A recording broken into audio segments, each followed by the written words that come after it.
Di sini semester 6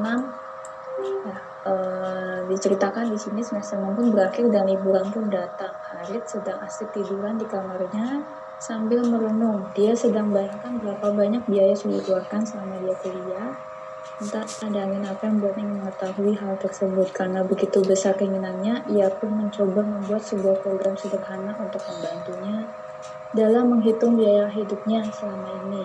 Dia mencatat beberapa rincian sebagai berikut. Nah, di sini ada yang pertama adalah HIM-nya diasumsikan dalam 1 tahun terhadap 365 hari atau 52 minggu. Kemudian rincian biaya yang dikeluarkan ada konsumsi 40.000 per hari, transportasi, dan seterusnya. Kemudian di sini yang diminta pertama, bantulah Harit membuat pseudocode dan flowchart dari program yang akan dia buat. Jadi sebelum membuat program, kalian diminta untuk buat pseudocode-nya dan flowchart. Untuk pseudocode dan flowchart-nya nanti dibuat di dalam sebuah file Word, nanti disimpan di PDF. Kalau kalian cek di e-learning yang lecturer, yang teori tadi ada assignment-nya di minggu kedua ya. Jadi dikumpulkannya di situ untuk pseudocode sama flowchart-nya di yang kelas teori, assignment kelas teori. Nanti programnya tetap di kelas yang tadi ya, dibuat kelas baru, kelas 2, 5. Jadi ada 2 ya, pseudocode dan flowchart-nya. Nah, saya berikan, kalau flowchart kalian sudah tahu ya, menggunakan diagram. Jadi langkah-langkah, ingat di PPT minggu pertama bisa dibuka lagi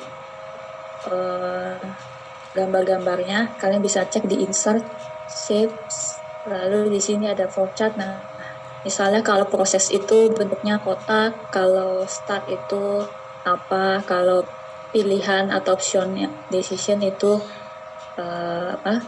genjang-genjang misalnya, atau diamond seperti ini gitu ya. Nah, itu flowchartnya. Untuk pseudocode-nya juga ada contohnya di minggu kedua, atau kalian bisa cari di berbagai sumber ya di internet. Contoh seperti ini, misalnya ini hanya contoh ya, jadi kalian tidak perlu buat persis seperti ini. Ini contoh kasar aja. Pseudocode misalnya di sini kan dia seperti ini nih yang mau diharapkan outputnya. Dia bisa mengisi yang hijau-hijau ini isian ya, artinya harus pakai input scanner. Jadi yang hijau-hijau ini nama, semester, ini kita isi sendiri. Berarti pseudocode-nya adalah pertama misalnya create, boleh pakai bahasa Inggris, boleh Indonesia ya. Create nama, kemudian create semester, karena ini ya ada nama sama semester.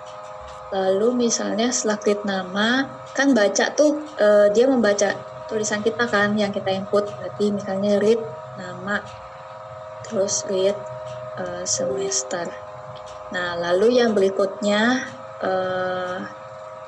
berarti kita membuat masing-masing nih. Berarti misalnya kemudian input konsumsi, lalu input. Jadi kalau pseudocode itu campuran ya antara sintaks yang ada di Java atau script Java dengan bahasa yang kita pahami.